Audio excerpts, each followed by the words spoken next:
"I won't let you at the wedding," shouted the bride's mother, but the groom revealed a secret that made her cry. The autumn air bit at the edges of Main Street in Springfield, Illinois, carrying the sharp scent of fallen leaves and diesel from the freight trains rumbling past the edge of town. It was late afternoon, the kind of gray day where the clouds hung low and heavy, pressing down on the cracked sidewalks and faded storefronts. People shuffled along, clutching bags from the farmer's market, their voices a dull hum beneath the honk of a pickup truck stuck behind a slow-moving sedan. Then, like a crack of thunder splitting the ordinary, a woman's scream tore through the noise. "I won't let you marry her, you hear me?" Margaret Harris stood in the middle of the street, her 50-year-old frame trembling with rage. Her graying hair, usually pinned back in a neat bun, hung loose and wild around her face, strands sticking to her tear-streaked cheeks. Her faded denim jacket flapped open in the wind as she pointed a shaking finger at Daniel, a 28-year-old man with broad shoulders and a face shadowed by exhaustion. His dark eyes narrowed, but he didn't move, didn't flinch, just stood there with his fists clenched at his sides. Beside him, Emily, 24 and delicate in a cream sweater, reached out a hesitant hand toward her mother. "Mom, please calm down," she said, her voice cracking. Margaret wheeled on her, eyes blazing. "Calm down? With him? You don't know what you're getting into, Emily." A small crowd lingered nearby, old Mr. Peterson from the hardware store, a couple of teenagers with phones already out, a woman pushing a stroller who paused mid-step. The scene unfolded like a car wreck you couldn't look away from. Daniel shifted his weight, his work boots scuffing the pavement, and when he finally spoke, his voice was low, almost drowned by the wind. "You don't know the whole truth, Margaret." The words hung there, heavy and sharp, like a blade waiting to drop. Emily's brow furrowed, her hand falling to her side as she glanced between them. Margaret's mouth opened, then snapped shut, her face paling beneath the flush of anger. For a moment, no one moved. Then Daniel turned and walked off, his figure swallowed by the lengthening shadows of the street. Later that evening, Emily sat on the lumpy couch in her apartment on Oakwood Drive, a modest one-bedroom with peeling paint and a view of the flickering streetlights outside. The place smelled faintly of coffee and the apple candle she'd lit to chase away the damp chill seeping through the walls.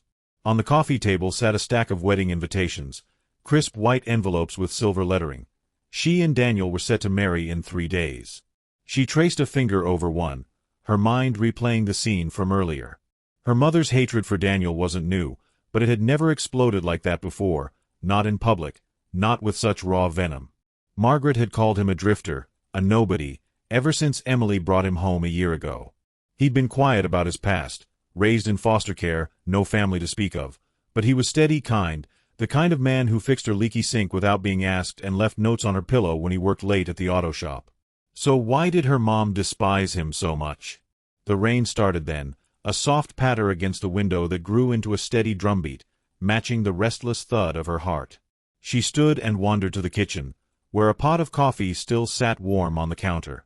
Pouring a mug, she leaned against the sink, staring out at the wet street below.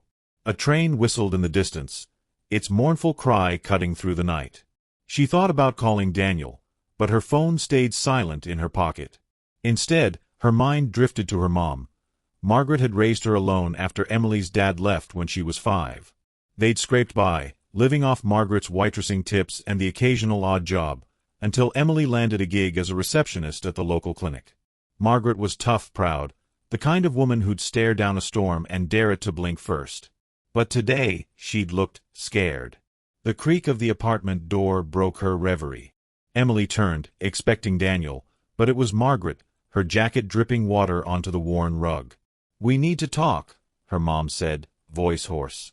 She stepped inside without waiting for an invite, trailing the faint smell of cigarettes and rain. Emily set her mug down, the ceramic clinking against the counter. "Mom, what was that today? You can't just scream at him like that in front of everyone." Margaret's lips tightened, and she crossed her arms, water beading on her sleeves. "I don't trust him, Em. Never have. He's not good enough for you." Emily sighed, brushing a strand of dark hair from her eyes. "You keep saying that, but you never tell me why. He's not perfect, but he loves me. Isn't that enough?" Margaret's gaze darted to the floor, then back up, sharp and unyielding. Love doesn't mean a damn thing if it's built on lies. You think you know him? You don't. Her words carried a weight Emily couldn't place, a shadow of something old and buried. She stepped closer, her voice softening. Then tell me, Mom. What's he hiding? What do you know that I don't? Margaret hesitated, her jaw working as if chewing on something bitter. For a second, Emily thought she'd answer, but then her mom turned toward the door. Just be careful, okay? That's all I'm saying. Emily followed her to the threshold, frustration bubbling up. That's not enough anymore. You can't keep doing this, attacking him, then clamming up. If you've got something to say, say it. Margaret paused, one hand on the doorknob, her shoulders slumping slightly. The rain outside roared louder, a curtain of sound that swallowed the silence between them. Then she straightened, her voice cold. Ask him yourself. But don't come crying to me when it all falls apart. She stepped out, the door clicking shut behind her like a gunshot in the quiet. Emily stood there, staring at the closed door, her pulse racing. She sank back onto the couch, the wedding invitations mocking her from the table. The rain pounded harder, and she pulled her knees to her chest, the coffee growing cold in its mug. She replayed Daniel's words from the street, "You don't know the whole truth, Margaret," and now her mom's cryptic warnings. What truth? What lies? Her fingers tightened around her phone, but she didn't dial. Instead, she closed her eyes, letting the sound of the rain wash over her. She didn't know what she was missing, but she felt it, a crack in the life she'd built, widening with every unanswered question. Hours later, the rain had slowed to a drizzle when Daniel's text lit up her screen. "Meet me tomorrow by the bridge. We'll talk." She stared at it, her thumb hovering over the reply button. Before she could type, a memory surfaced, his voice from earlier, sharp and deliberate. "Ask your mom about the letter from 98. She frowned, setting the phone down. 98. She'd been 10 then, her mom still working double shifts at the diner, their life a blur of mac and cheese dinners and late-night TV. What letter? What could have happened back then to make Margaret hate him now? She stood and crossed to the kitchen again, the floorboards creaking under her socks. The apartment felt smaller, the walls pressing in as her mind spun. She rinsed her mug, the water swirling down the drain like her thoughts, murky, restless. Outside, a streetlight buzzed, casting jagged shadows through the blinds. She turned off the lights and headed to bed, but sleep wouldn't come easy. Tomorrow, she'd see Daniel.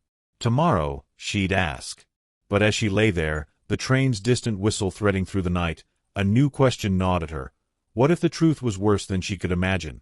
She pulled the blanket tighter, the rain a soft echo against the glass, and waited for morning. The morning broke over Springfield with a sluggish gray light, the kind that seeped through the blinds of Emily's apartment on Oakwood Drive and left the room feeling heavy.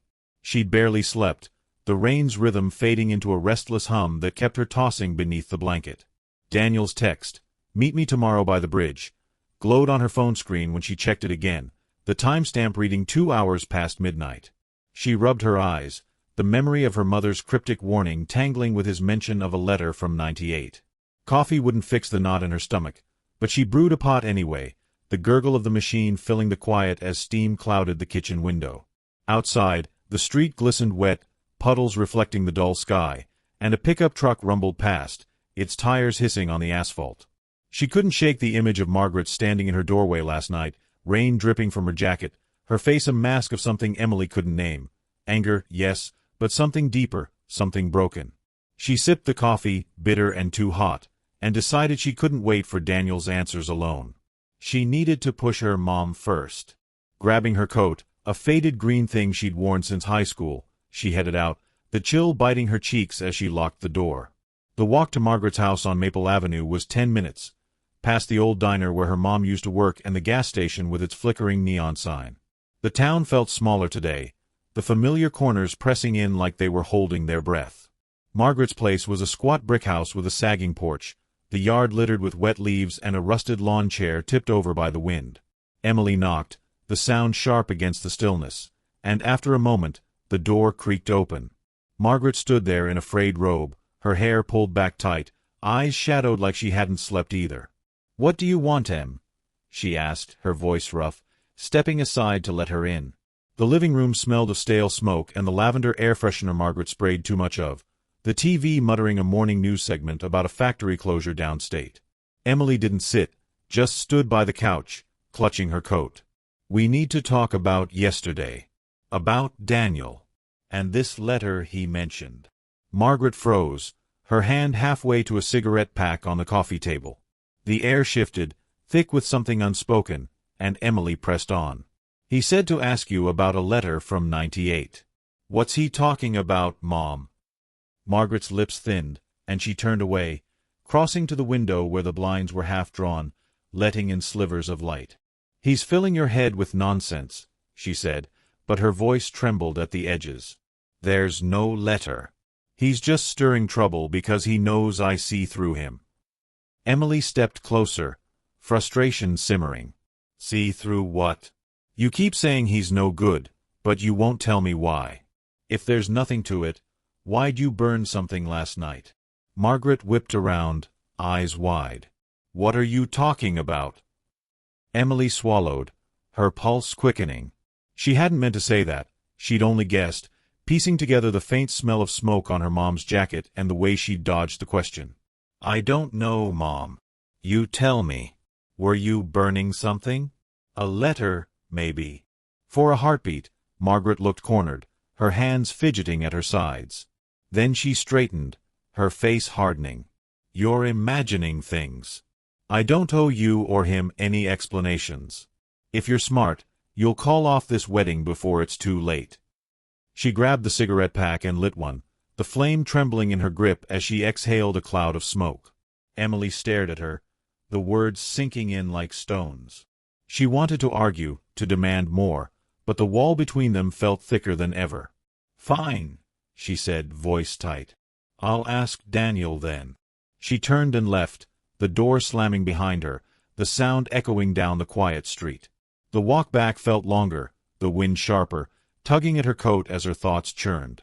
Her mom was hiding something, something big enough to burn, something tied to '98. She checked her phone. 10 minutes until noon. Daniel would be waiting by the bridge soon. The old railroad bridge over the Sangamon River sat just outside town, a rusted skeleton of iron and graffiti where kids smoked and fishermen sometimes cast lines. Emily spotted Daniel leaning against the railing, his flannel shirt rippling in the breeze, a thermos of coffee in his hand. He looked up as she approached, his dark eyes softening, though the lines around them stayed tight. "You okay?" he asked, offering her the thermos. She took it, the warmth seeping into her cold fingers, and nodded. "Not really. Mom's shutting me out." "What's this letter, Daniel? What's going on between you two?" He sighed, turning to face the river, its muddy water swirling below. The air smelled of damp earth and rust, and a crow cawed somewhere overhead, its cry bouncing off the metal beams. "I don't know everything," he started, his voice low. "But I know enough. I grew up in foster care here in Springfield, bounced around homes, never knew my folks. A couple years back, I started digging into who I was, where I came from. Found some stuff that pointed me to your mom." Emily frowned, clutching the thermos tighter. "What stuff? What does she have to do with you?" He hesitated, then met her gaze, something raw flickering in his expression. "I think she knew my dad, and I think she's the reason I never did." The words hit like a punch, stealing her breath. She stepped back, the bridge creaking under her boots. That's crazy. How could she, why would she?" She couldn't finish, her mind racing to catch up. Daniel reached into his pocket and pulled out a small, creased photo, a blurry shot of a man with dark hair and a woman who looked too much like a younger Margaret, laughing together in front of a pickup truck. "Found this in some old files," he said. "It's not proof, not yet.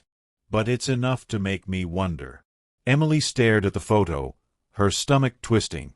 The woman's smile, the tilt of her head, it was her mom, unmistakable, even 20 years younger. She handed it back, her hands shaking. "I asked her about the letter.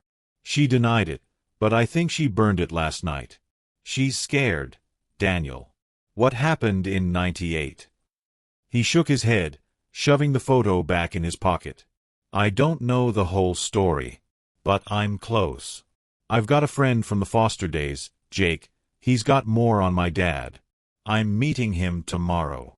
He paused, looking out at the river again, his jaw tight. I didn't want to drag you into this, Em. I just wanted us to start clean. But if she's hiding something, it's not just about me anymore. The wind picked up, tugging at Emily's hair as she stood there, the thermos growing cold in her grip. She wanted to argue to say he was wrong, but the photo burned in her mind, and her mom's reaction only fueled the doubt. She thought of their little apartment, the wedding invitations stacked neatly on the table, the life she'd planned with him. It felt fragile now, like a house of cards teetering in the breeze. I need to know, she said finally, her voice barely above a whisper. Whatever it is, I need the truth. Daniel nodded, his hand brushing hers for a moment before he pulled back. Then come with me tomorrow. Jake's got answers. Maybe not all of them, but enough to start. She didn't answer right away, just stared at the river, its current pulling leaves downstream in a slow, relentless dance. The bridge groaned as a train rumbled in the distance, its whistle threading through the air like a warning. She thought of her mom at home, alone with her secrets, and wondered what she'd burned in that sink. The photo, Margaret and some man, laughing like the world was theirs, flashed again in her head, and a chill ran through her that had nothing to do with the wind. Okay, she said at last, handing him the thermos. Tomorrow. He nodded, and they stood there a moment longer, the river flowing on, carrying questions neither of them could yet answer. The afternoon sun hung low over Springfield, casting long shadows across the cracked pavement of Oakwood Drive as Emily paced her apartment. The coffee pot sat cold on the counter, untouched since morning, and the wedding invitations on the table felt like relics of a life slipping out of reach. She'd spent the night replaying Daniel's words by the bridge. Your mom's the reason I never knew my dad, and staring at the ceiling, the hum of a passing train weaving through her restless thoughts. The photo he'd shown her, that blurry snapshot of a younger Margaret with a stranger, gnawed at her. She needed more than guesses, more than her mom's denials. She grabbed her keys, the jingle sharp in the quiet, and headed out, the wind tugging at her coat as she locked the door behind her. She couldn't face Margaret again, not yet, not after the way she'd clammed up about the letter. Instead, she decided to track down Aunt Linda, her mom's old friend from the diner days. Linda lived in a trailer park on the edge of town, a 20-minute drive past the grain silos and the shuttered feed store. Emily's old Honda rattled over the gravel road, the radio buzzing with static until she switched it off, leaving only the crunch of tires and the thud of her pulse. The trailer park came into view, a cluster of weathered homes with sagging awnings and faded lawn ornaments, the air thick with the smell of burning leaves and gasoline from a nearby mower. Linda's trailer was at the end, a peeling blue box with a rickety porch and a wind chime clinking in the breeze. Emily knocked, the hollow sound echoing, and after a shuffle of footsteps, Linda cracked the door open. 70 years old, with a face creased like old leather and gray hair pulled into a loose ponytail, she squinted at Emily through wire-rimmed glasses. "Well, hell, girl, what brings you out here?" she rasped, her voice rough from decades of smoking. Emily forced a smile, hands shoved in her pockets. "Hey, Aunt Linda. I need to ask you something, about Mom, about '98. Linda's expression shifted, wary now, but she stepped aside, gesturing to a sagging couch inside. The trailer smelled of mothballs and fried onions, a box fan whirring in the corner as the TV flickered with a muted game show. Linda sank into an armchair, lighting a cigarette as Emily perched on the couch. '98, huh?" Linda said, exhaling a plume of smoke. "That's a long time back. What's this about?" Emily leaned forward, her voice steady despite the tremor in her chest. "Daniel, my fiancé, he thinks Mom knew his dad. He's got a photo of her with some guy from back then. I need to know what happened." Linda's eyes narrowed, and she took a long drag, the cigarette glowing red in the dim light. For a moment, Emily thought she'd dodged the question, but then Linda sighed, tapping ash into a chipped ashtray. "Your mom had a wild streak back then, hon. Worked the diner with me, flirted with truckers for tips. Then she met Victor." Emily's breath caught. "Victor?" Linda nodded, her gaze drifting to the window where the wind rattled the chimes. Tall guy, dark hair, drove a beat-up Ford. They were hot and heavy for a while. 98, yeah, that tracks. But it ended messy. Big fight one night at the diner, shouting loud enough to scare off the regulars. He stormed out, and she never talked about him after that. Linda paused, her fingers fidgeting with the cigarette. He disappeared not long after. Folks said he left town, but I don't know. Your mom changed, got quiet, harder. Then you came along. The words sank in slow, heavy, like stones dropping into deep water. Emily's mind raced. Victor, Daniel's dad, gone after a fight with her mom. Did she do something to him? She asked, barely above a whisper. Linda's head snapped up, eyes sharp. Now, don't go jumping to that. I don't know what happened, just that she shut down after. Loved him, though, too much maybe. Love can blind you, make you do dumb things. Emily nodded, numb, the trailer's walls feeling closer, the fans hum louder in her ears. She stood, muttering a thanks, and stumbled back to her car, the gravel crunching under her boots as Linda's words echoed. He disappeared not long after. She drove back in a daze, the silos blurring past, and parked near the train station downtown. She needed air, needed to think before meeting Daniel and his friend Jake. The platform was empty, save for an old man feeding pigeons, and she sat on a bench, the cold metal biting through her jeans. A freight train rolled by, its rumble shaking the ground, and she closed her eyes, letting the noise drown her thoughts. What if her mom had hurt Victor somehow? No, that didn't fit. Margaret was tough, not cruel. But the fear in her eyes last night, the burned letter, it all pointed somewhere dark. She pulled her coat tighter, the wind whistling through the station, and wondered how much Daniel knew, how much he wasn't telling her. By the time she reached the old railroad bridge, the sky had darkened, bruised purple clouds stacking over the Sangamon River. Daniel was already there, pacing near the railing with a guy she didn't recognize. Jake, she guessed, a lanky 20-something in a hoodie and scuffed sneakers. Daniel waved her over, his face tight with something she couldn't read. "You made it," he said, handing her a bottle of water from his backpack. She took it, nodding at Jake, who gave a quick, awkward grin. "This is Emily," Daniel said. "She's in this now, too." Jake shrugged, digging into his pocket. "Cool. Got something for you, man." He pulled out a folded envelope, yellowed at the edges, and handed it to Daniel.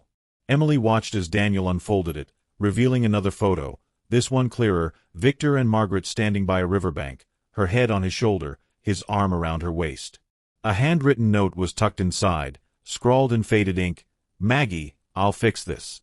V." Daniel's jaw tightened, and he passed it to Emily. "Jake's uncle worked the Foster records," he said, voice low. "Found this in a box of my dad's stuff. Victor Harris, my dad, went missing in '98. Last anyone saw him, he was headed to meet your mom." Emily stared at the note, the paper trembling in her hands. Harris. Her mom's name. Her name. Jake kicked at a pebble, the stone skittering toward the water. "Uncle said Victor was a good guy, worked construction, kept to himself. Then one day, poof, gone. Cops figured he skipped town, but—" He trailed off, glancing at Daniel. Emily's throat tightened, the river's rush filling the silence. "You think she, got rid of him?" she asked, hating how the word sounded. Daniel shook his head, but his eyes were hard. "I don't know. But she knows something. That photo, this note, it's too much to be nothing." He took the envelope back, folding it carefully. "I'm not letting it go, Em. Not now." She nodded, her mind spinning. The wedding was 2 days away, but it felt like a distant dream, overshadowed by the weight of what they were uncovering. She thought of Linda's story, the fight, Victor's disappearance, her mom's silence. The pieces didn't fit yet, but they were close, too close. "What's next?" she asked, her voice steady despite the chaos inside. Daniel glanced at Jake, then back at her. "Tomorrow, the old factory off Route 6. Jake's got a lead, Someone who saw Victor that last night. You in? She met his gaze, the wind howling through the bridge, and nodded. I'm in. They stood there as the light faded, the river churning below, its current dark and restless. Emily clutched the water bottle, the cold plastic grounding her as her thoughts raced. She needed to confront her mom again, but not yet, not until she had more. The train's whistle sounded again, fainter now, threading through the dusk like a thread pulling tight. She glanced at Daniel, his face set with a determination that scared her, and wondered what they'd find at that factory. Whatever it was coming fast, and she wasn't sure any of them were ready. The morning dawned cold and brittle over Springfield, the kind of chill that seeped into your bones and lingered. Emily woke on her couch, the blanket tangled around her legs, the apartment silent except for the drip of a faucet she hadn't fixed. She'd barely slept, her mind a churn of Aunt Linda's story and the photo Daniel had clutched by the bridge. Victor and Margaret, frozen in a moment that felt like a lie. The wedding was tomorrow, but the invitations on the coffee table seemed to mock her now, their silver lettering dulled by the gray light filtering through the blinds. She checked her phone, a text from Daniel, sent at dawn. Factory at 10. Be there. Her stomach twisted, but she pulled on her coat and boots, the leather creaking as she laced them up. Whatever they'd find today, she couldn't turn back now. The drive to Route 6 took her past the edge of town, where the land flattened into fields of stubble and the occasional gas station flickered with neon. The old factory loomed ahead, a hulking shell of brick and rusted steel, its windows shattered like broken teeth against the sky. It had closed years ago, a casualty of layoffs she vaguely remembered from childhood news reports, now left to rot with graffiti scrawled across its walls. She parked her Honda beside Daniel's beat-up Chevy, the gravel crunching under her tires, and spotted him near the entrance, pacing with Jake. The air smelled of damp metal and decay, the wind whistling through the broken panes overhead. Daniel waved her over, his jaw tight, a cardboard box tucked under his arm. Glad you came, he said, his voice rough, like he hadn't slept either. Jake nodded, hands shoved in his hoodie pockets, and kicked at a shard of glass. Got a guy who worked nights here back in '98, Jake said. Says he saw Victor the day he went missing, arguing with some woman out back. Emily's breath caught, the cold biting her lungs. My mom? She asked, quieter than she meant. Jake shrugged. Didn't say. Just that it got loud, then nothing. Figured we'd poke around, see what's what. Daniel hefted the box, his eyes dark. Brought some stuff Jake's uncle dug up, Victor's things. Might jog something. They stepped inside, the factory swallowing them in shadows and echoes. The floor was littered with debris, cracked concrete, twisted pipes, old cans rusted through. Their footsteps rang out, sharp against the stillness, and Emily shivered, pulling her coat tighter. Daniel set the box down on a rusted table, dust puffing into the air, and started unpacking, a faded work jacket, a pocket knife with a chipped handle, a locket on a tarnished chain. He held the locket up, clicking it open to reveal a tiny photo. Margaret, young and smiling, her hair loose around her face. Emily stared, her chest tightening. She gave him that, she whispered. She used to wear it all the time when I was little. Daniel nodded, his fingers tracing the locket's edge. Found a letter too, he said, pulling out a crumpled sheet of paper. He unfolded it, the ink faded but legible. Maggie, I messed up, but I'll make it right. Meet me at the factory. V. Emily's hands shook as she took it, the words blurring through a sudden sting in her eyes. He wanted to fix things, she said, voice trembling. What happened here? Before Daniel could answer, a noise cut through the quiet, a sharp clatter like metal hitting stone. They froze, heads turning toward the back of the factory where the shadows deepened into a maze of old machinery. Jake grabbed a flashlight from his bag, its beam slicing through the gloom as they moved toward the sound. The air grew colder, thicker, the smell of rust sharpening as they rounded a corner. There, half hidden by a rusted conveyor belt, was a pile of debris, and sticking out from it, the edge of a wooden box, splintered and weathered. Daniel knelt, brushing away dirt, and pried it open with a pocket knife. Inside was a stack of papers, yellowed and brittle, and a child's drawing, a stick figure family under a Crayola sun, signed Danny in shaky letters. Emily's breath hitched. "You drew this?" she asked, kneeling beside him. He nodded, his face pale. "I was 5. Gave it to my dad before he was gone." The realization slammed into her. Victor had kept it, brought it here. She reached for the papers, her fingers brushing a handwritten note on top. "Maggie, I can't do this anymore. I'm leaving tonight, V." She read it aloud, her voice echoing off the walls, and Daniel's head snapped up. Leaving? Then why'd he never come back? Before she could answer, a shadow moved behind them, a figure stepping from the darkness, boots crunching on glass. Emily spun around, heart lurching, and saw Margaret, her face a mask of fury and fear, a flashlight trembling in her hand. "That's a lie!" she shouted, voice cracking. "He didn't leave, he wouldn't." Daniel stood, the locket dangling from his fist. "Then what happened, Margaret? You tell me, because I'm damn sure you know." He threw the locket at her feet, the metal clinking against the concrete, and Margaret flinched, her flashlight beam jerking wildly. Emily stepped between them, hands raised. "Mom, stop. We found his stuff, letters, this drawing. He was here, wasn't he?" Margaret's eyes darted to the box, then back to Emily, her breath ragged. For a moment, she looked ready to bolt, but then her shoulders slumped, and she sank to her knees, the flashlight rolling away. "I didn't mean for it to happen," she whispered, tears streaking her face. "He came here that night, said he was done, said he'd take you away, Danny. I couldn't let him. I begged him to stay, but he wouldn't listen." Daniel's voice was ice. "Take me away? You mean from you?" Margaret nodded, choking on a sob. "I was pregnant, Emily. I couldn't lose him, not after everything. We fought, right here." He slipped, hit his head on that. She pointed to a jagged pipe jutting from the floor, rust flaking off its edge. "He didn't get up. I panicked, hit him, told everyone he left." The words crashed over Emily like a wave, cold and suffocating. She stumbled back, the drawing fluttering from her hand. "You killed him," she rasped, barely recognizing her own voice. Margaret shook her head, frantic. "It was an accident. I didn't mean, I just wanted to keep us together." Daniel lunged forward, but Jake grabbed his arm, holding him back as he roared, "You stole my life. You let me rot in foster homes while you played family with her." Margaret curled into herself, sobbing, and Emily stood frozen, the factory's shadows pressing in, the wind howling through the broken roof.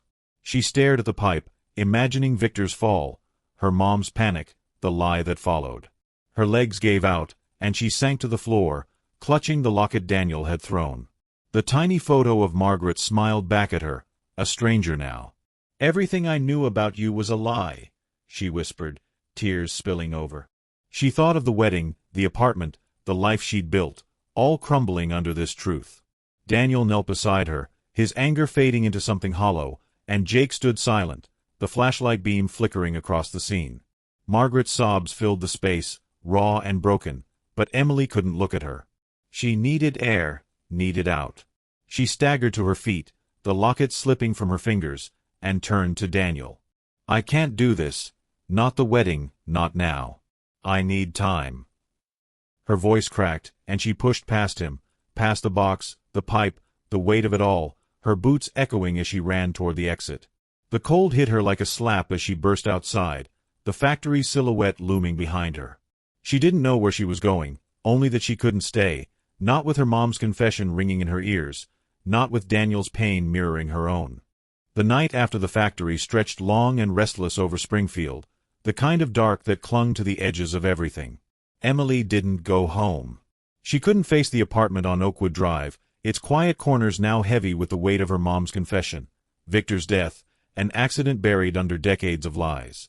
Instead, she drove aimlessly, the Honda's headlights cutting through the empty streets, past the diner glowing faintly on Main, past the gas station where the neon buzzed like a trapped fly.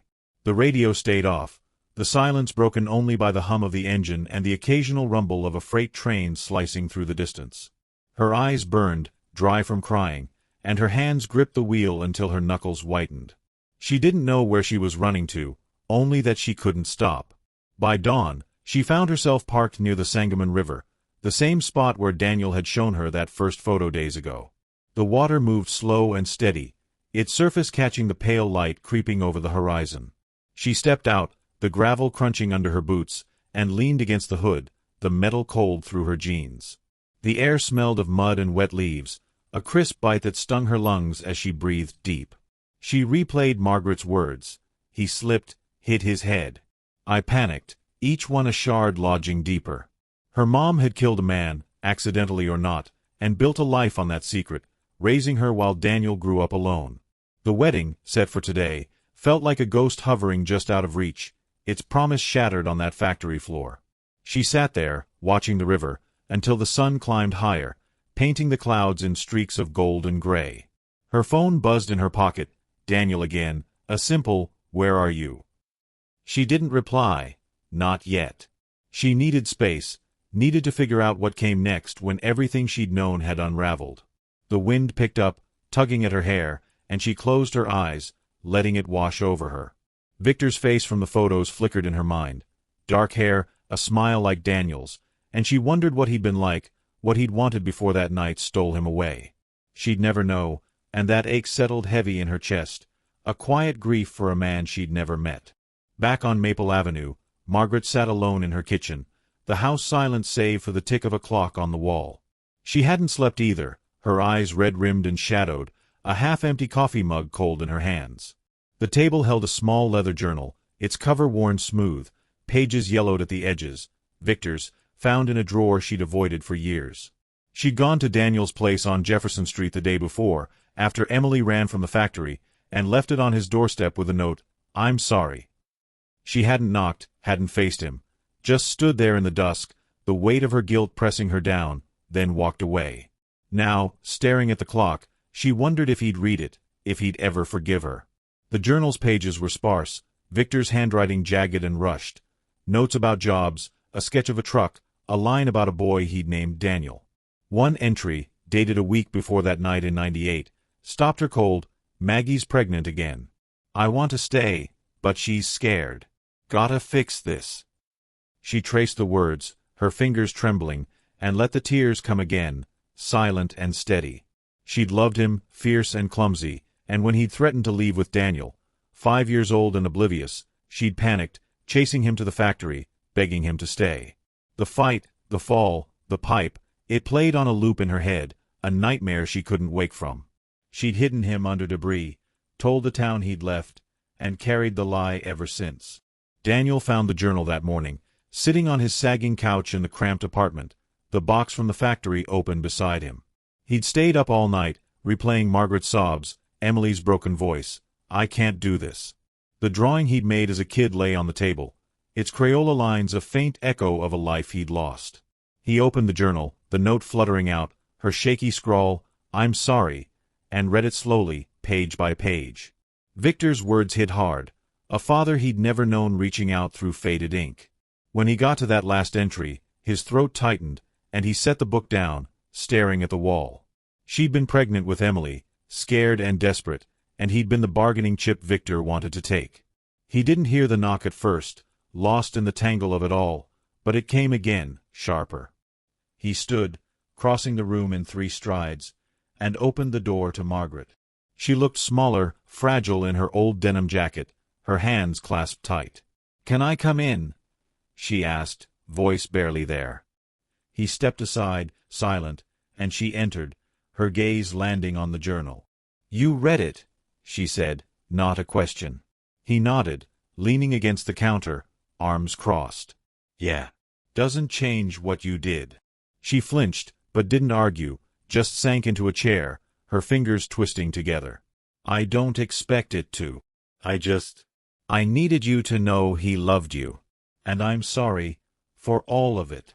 The room hung heavy with her words, the hum of a refrigerator the only sound. Daniel's jaw worked, anger warring with something softer, something tired. He thought of the factory, her tears, the life she'd stolen from him, and the one she'd tried to build for Emily. "I hated you," he said finally, voice low. "For years, even before I knew why." But I'm done with that. It's too heavy. He stepped closer, hesitating, then pulled her into a stiff hug. She stiffened, then melted against him, her sobs muffled in his shirt. "I'm so sorry, Danny," she whispered, and he didn't pull away, just let her cry. Emily got the call an hour later, sitting by the river still, the sun warming her face. Daniel's voice crackled through the phone. "She came by. Brought my dad's journal. We talked." Emily's breath hitched, the water blurring in her vision. "And?" she asked. "She's broken, Em. But she's trying. I don't know if I can forgive her, not fully, but I'm not running anymore." Emily nodded, though he couldn't see, a tear slipping down her cheek. "Come over tonight," she said. "Both of you. We'll figure it out." He agreed, and she hung up, staring at the river as it flowed on, steady and sure. That evening, the apartment on Oakwood Drive filled with the smell of spaghetti simmering on the stove, a pot Emily had thrown together from cans in the pantry. Daniel arrived first, his flannel shirt swapped for a clean sweater, the journal tucked under his arm. Margaret came after, hesitant at the door, her eyes darting to Emily like she might bolt. "Sit," Emily said, pointing to the table, her voice soft but firm. They did, the clink of plates and forks cutting through the quiet as they ate, the tension easing into something fragile, something new. "No wedding tomorrow," Emily said, breaking the silence. "Not yet. But we're here." Daniel nodded, and Margaret managed a small, watery smile. Later, after Margaret left, Emily and Daniel walked to the river again, the night crisp and clear, stars pricking the sky. The bridge loomed ahead, its iron frame a shadow against the water. "We're family now, aren't we?" she asked, her voice catching. He nodded, slipping an arm around her shoulders. "Yeah. Messed up, but family." They stood there, the river's song weaving through the dark, and she leaned into him, the weight lifting just a little. Tomorrow was uncertain, the wedding on hold, but they'd start again, brother and sister, tethered by a past they'd both lost and found. Thank you for spending time with our heroes. Share your thoughts in the comments if this story resonated with your heart. Like and subscribe to our channel so you won't miss other touching stories. Share this video with your friends. It might inspire something important.